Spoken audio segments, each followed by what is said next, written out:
Good morning and happy Friday, year 4. It is our final day of reading, so we are going to be doing the big question on Edward Tulane, chapter 1. Before we get started on that, though, it is time for our ordering do now, so I'm just going to share my screen with you. So what you've got to do is you are presented with 5 events that happen during chapter 1. So Edward stares out of the window at the stars until morning. Abilene leaves Edward staring out of the window until she returns home. Edward finds Abilene's parents condescending. Edward didn't like to think about where his whiskers came from. And finally, Pellegrina has Edward commissioned by a master craftsman in France. So you've got to put these in order from when they appeared in the text. Number 1 being the first event that comes in the text, all the way up to number 5, which is the final event that comes up in the text. So what I'd like you to do is please read through the text another time, make sure that those are correct, and pop the numbers in the boxes on the right-hand side. So pause the video and resume it when you are done. Take a couple of minutes to do that. Off you go.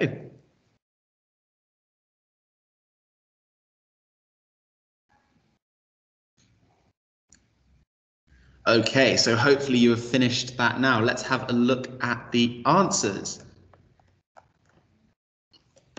So the first thing that appears in the text is Edward didn't like to think about where his whiskers came from. If you remember, he thought it a very unsavory thought, the fact that it was from a different animal than a rabbit. Number 2, Abilene leaves Edward staring out of the window until she returns home with his little pocket watch on his lap. Number 3, Edward finds Abilene's parents condescending. What does condescending? Think about what that means again. One of our key vocab, remember, meaning that they talk down to him, that they don't treat him like he's one of the family.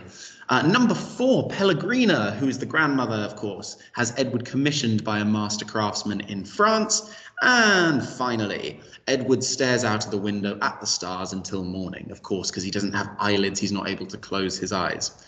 So today, the big question that we have been building up to all this week is, does Edward lead a happy life? So what we're going to think about is, does Edward lead a happy life? Does he have a really enjoyable time living with Abilene? Or in fact, is he quite miserable, or is he unhappy from doing that? So if you have a look at the sheet that is hopefully in front of you, it looks a bit like this. So hopefully you've done the do now above. And then we've got the big question written here. And you've got one column with yes and one column with no. What we're going to do is we're going to go through chapter 1 for the final time and collect as many points as possible on the yes side and as many points as possible on the no side.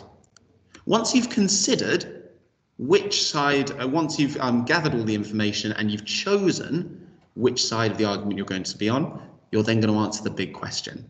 So let me just show a video. So we've got the first page here. What I always recommend doing is just going page by page, stopping and then collecting the information once you've done that. So remember, we're looking for any facts, any bits of evidence, any golden nuggets that suggest that he is either happy or unhappy. So once in a house on Egypt Street, there lived a rabbit who was made almost entirely of china. He had china arms and china legs, china paws and a china head, a china torso and a china nose. His arms and legs were jointed and joined by the wire, so that his china elbows and china knees could be bent, giving him much freedom of movement. His ears were made of real rabbit fur, and beneath the fur there were strong, bendable wires which allowed the ears to be arranged into poses that reflected the rabbit's mood. Jaunty, tired, full of ennui, his tail, too, was made of real rabbit fur and was fluffy and soft and well-shaped. So from that page, I can see, I don't know if you can as well, I can see one reason for yes, that he does live a happy life. It says, for example, that his ears were made of real rabbit fur, and that he was well-shaped, he was fluffy and soft. So I would write then, as I've done on my do now, I would say under yes, he is made of quality materials, e.g. real rabbit fur and well-shaped. As you see, I've written it in note form. That's because this isn't going to be my big question answer. This is sort of my plan. So it can be a bit rough, and you can use abbreviations like EG and slashes and things like that. So it doesn't need to be full sentences as long as you can understand. I can't see any other examples from that chapter, from that page, sorry, that give yeses or nos, but maybe you've spotted some. So let's go over to the next page and go through again any reasons that he is either happy or unhappy. The rabbit's name was Edward Tulane, and he was tall. He measured almost 3 feet from the tip of his ears to the tip of his toes. His eyes were painted a penetrating and intelligent blue. In all, Edward Tulane felt himself to be an exceptional specimen. Only his whiskers gave him pause. They were long and elegant, as they should be, but they were of uncertain origin. Edward felt quite strongly that they were not the whiskers of a rabbit. Whom the whiskers had belonged to initially, what unsavory animal, was a question that Edward could not bear to consider for too long, and so he did not. He preferred, as a rule, not to think unpleasant thoughts. So there are a couple of options that I've got from this first half of the page here. So I'm going to pause a second. Allow yourself to pause the video. Are there any reasons that you can see from this first half of the page that could answer our big question? Either yes, he does live a good life, or no, he doesn't live a good life. So pause the video, have a quick think.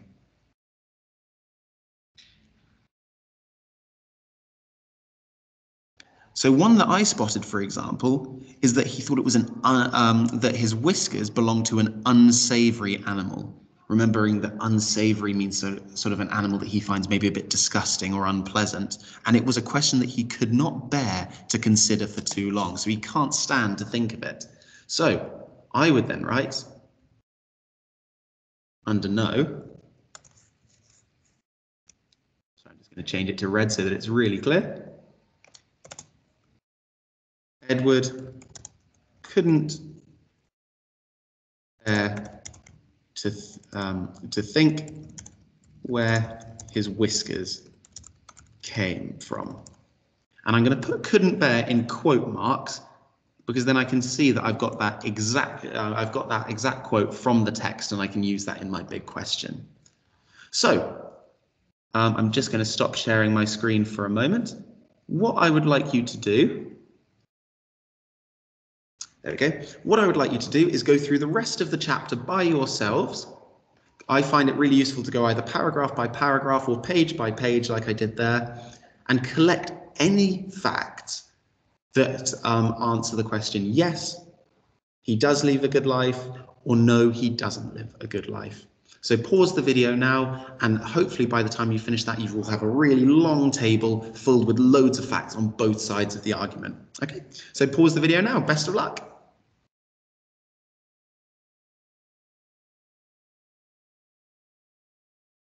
Okay, guys, hopefully that means that you've spent a good amount of time, maybe 5-10 minutes, collecting all that information from the text ready to answer the big question. So let's go through a couple of those answers that you might have gotten. So over here under yes, he does lead a happy life. I've got he thinks a lot of himself. For example, he's called himself an elegant figure and full of fineness. Abilene loves him and takes care of him. So they take him everywhere, kisses him on his ears and sleeps next to him. He's treated specially, seated at the dinner table with other people. So remember, I'm giving my point. I'm saying, yes, he's treated specially, but then also adding that evidence at the end. He's seated at a dinner table with other people to really back up my argument. Also handmade and tailored custom clothes. He's tucked into bed by Pellegrina, which shows he's loved by other members of the family, and also made by a master craftsman. So going back to my first point of him being made with quality materials. So that shows that he does lead a happy life. And then switching my perception of the argument, I'm going for no, Edward does not lead a happy life. So he spends all day looking out of the window. So you might think that that's a bit dull, a bit boring. He doesn't like his whiskers, as we found on the second page. He thinks they're from an unsavory animal. He can't sleep and just stares out at the stars. And he also feels that people, his family, are condescending towards him, that they look down at him. So what I'd like you to do, take a couple of moments, look at the table that you've written. Hopefully you've got loads of these facts here, as well as many others of your own. I want you to take a second. How are you going to answer the big question? Yes, that Edward does lead a happy life, or no, he does not lead a happy life. Pause and just think, how are you going to answer that question? Yes or no?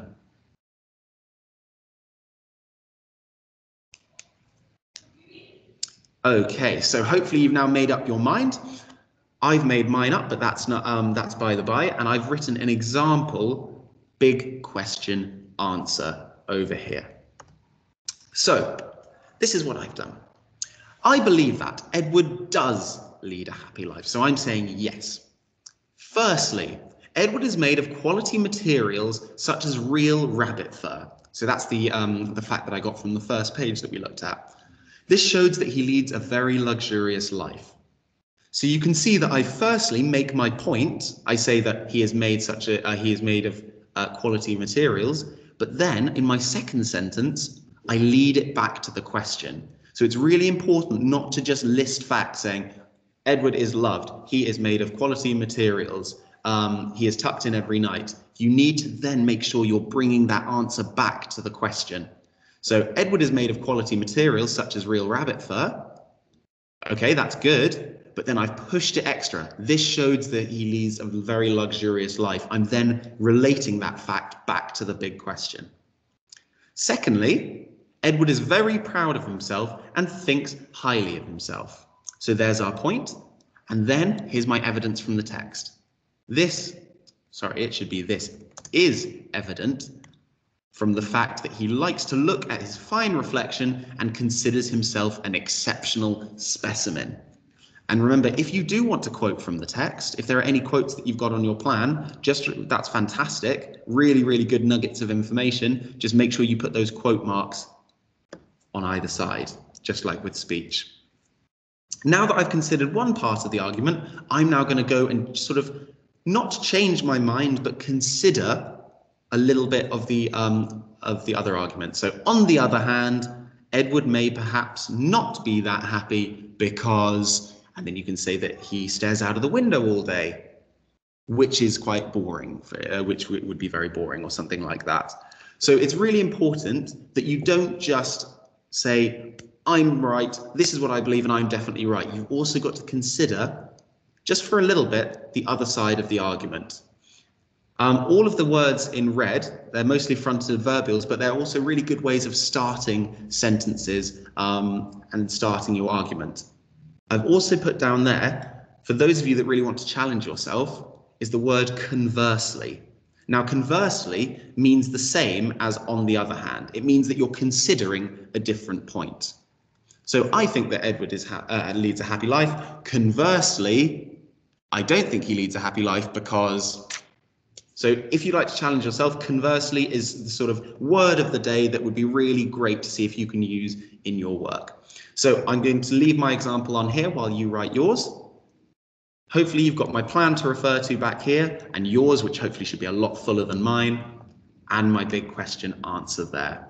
So really, really looking forward to reading these, guys. Make sure that you've got loads of these points in red, these fronted adverbials, these sentence starters, that you've also got, you're considering both sides of the argument and working really, really hard to create an excellent bit of work. So best of luck, guys.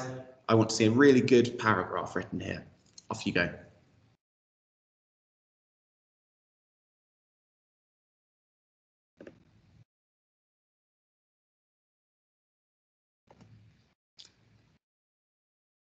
So guys, hopefully that means that you have finished writing your big question about whether Edward Tulane leads a happy or unhappy life. Really, really looking forward to reading those. Can't wait to see them. Wondering if any of you have used the word of the day conversely in there as well. So really well done today, guys. We will be looking at the next part of Edward Tulane on Monday, but have a wonderful weekend and see you then. Bye, guys.